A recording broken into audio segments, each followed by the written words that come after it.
Hello, everyone, and welcome back to the Roy English Podcast.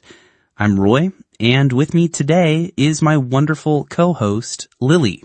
Hi, everyone. It's great to be here. Today, Roy and I are going to help you with some really useful phrases for the office.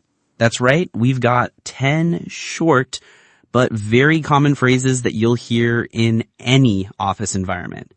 These will definitely make your English sound more natural and professional. Absolutely. Whether you're talking to colleagues, sending emails, or in a meeting, these phrases will come in handy. And before we dive in, a quick reminder. You can find today's vocabulary list in the video description below. It's a great resource for reviewing everything we cover today. So, are you ready to get started, Lily? I'm ready, Roy. Let's learn some useful office English. Our first phrase is ahead of schedule. This means finishing something earlier than planned or expected. Oh, that's always a great feeling. It means you're making good progress. Exactly. For example, you might say, "Good news, we're actually ahead of schedule on the new project." Everyone loves to hear that. Definitely. It sounds like things are going very well. And it can also apply to individual tasks, right? Yes, absolutely. Another example is, if you finish your tasks ahead of schedule, you can start on the next one. It encourages efficiency. So it's about being productive and finishing earlier than the planned time. Got it. Now, the opposite of ahead of schedule is fall behind. This means not making enough progress or becoming slower than others. So it's when you're not keeping up with the planned pace or your colleagues? Precisely. Like in this sentence, I need to work extra hours tonight. I've started to fall behind on my reports. No one wants to be in that situation. Oh, I've been there. It's a common stress point. Can it also apply to a team or even a company? Yes, it can. You might hear, if we don't fix this problem soon, we'll fall behind our competitors. It means losing ground compared to others. So fall behind can describe being slow with tasks or losing a competitive edge. It's important to avoid that. Next up, we have quick update. This phrase is used when you want to get or give a brief summary of new information. So it's not a full, detailed report, but just the main points? Exactly. For example, could you give me a quick update on the client meeting this morning? You just want the key takeaways, not every single detail. That's super useful when you're busy and just need the essential information. Can it also refer to a shortened meeting? Yes, definitely. You could say, let's have a quick update call at 3 p.m. to see where everyone is. It's a short call to check on progress. So, quick update is perfect for asking for or giving a brief status report or for scheduling a short check-in. Our next phrase is meet the deadline. This means to complete a task or project by the agreed upon time or date. This is a big one in any office. Everyone needs to know how to meet the deadline. Absolutely. A common example is everyone is working hard to meet the deadline for the final presentation. It's about getting things done on time. That sentence really shows the pressure and effort involved. What's the best way to make sure you meet a deadline? Well, you could say it's important to plan carefully if you want to meet the deadline without stress. Good planning helps a lot. So, meet the deadline means completing work by the specified date, and good planning is key to achieving it. Next, we have take responsibility. This means accepting the blame for something bad or accepting a duty to do something. So it's about owning your actions, whether they're good or bad. That's right. For example, when something goes wrong, it's important to take responsibility for your actions. It shows maturity. I agree. It's a sign of a good team member. Can taking responsibility also be about stepping up for a new role or task? Yes, it can. Consider this.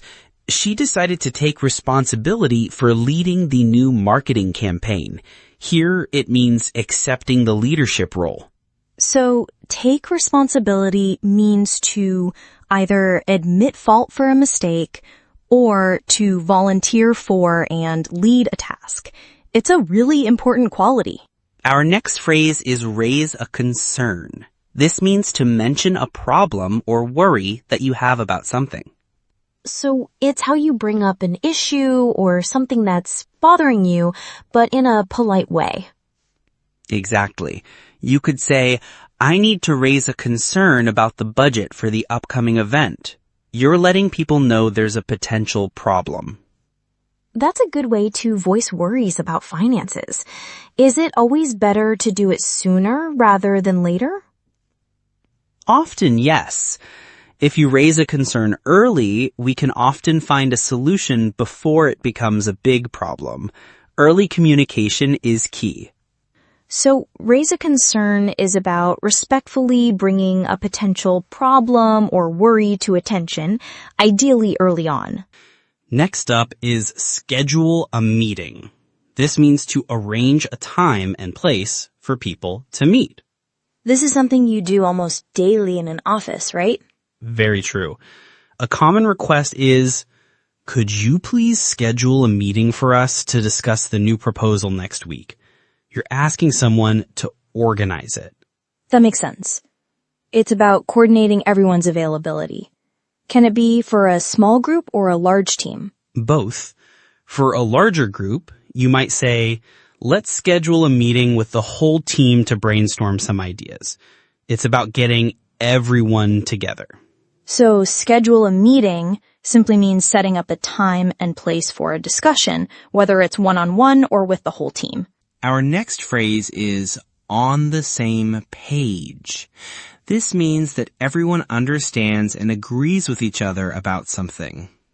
This is so important for teamwork. No misunderstandings. Everyone has the same information. Exactly.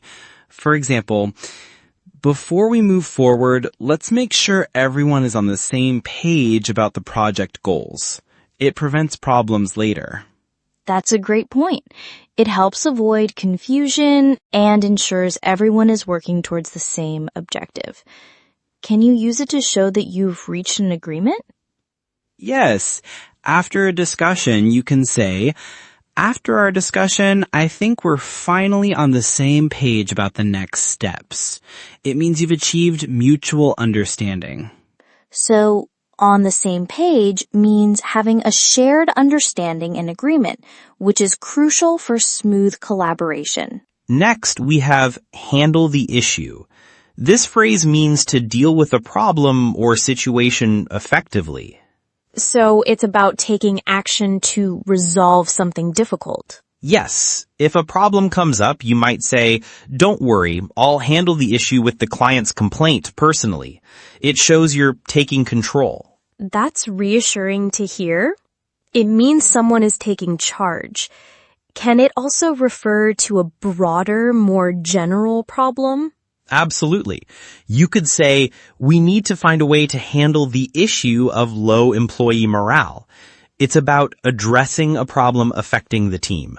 So, handle the issue means to actively deal with and try to solve a problem, whether it's a specific complaint or a larger challenge. Our final phrase for today is wrap things up. This means to complete or finish something, often at the end of a meeting or workday. Perfect. This phrase is great for concluding things. Indeed. You often hear it at the end of the day, like, it's almost 5 p.m., so let's wrap things up for today. It signals it's time to go home. That's a polite way to end a workday or a discussion. Can it also be used during a meeting that's running a bit long? Absolutely. You might say, can we quickly wrap things up so everyone can leave on time? It's a gentle nudge to finish. So, wrap things up is a friendly and common way to say, let's finish or let's conclude, whether it's a day, a task, or a meeting. And that wraps up our 10 essential daily office phrases for today's Roy English podcast. Wow, those were all really practical phrases. I can think of so many situations where I'd use them in the office. Me too, Lily. From being ahead of schedule to wrapping things up, these phrases are the building blocks of good office communication. They truly are. And remember, practicing these phrases out loud will help you feel more confident using them in real conversations. That's excellent advice. Don't forget to check out the vocabulary list in the video description for review. Thank you for joining us today on the Roy English Podcast. Thanks for listening, everyone. We hope you learned a lot. See you next time.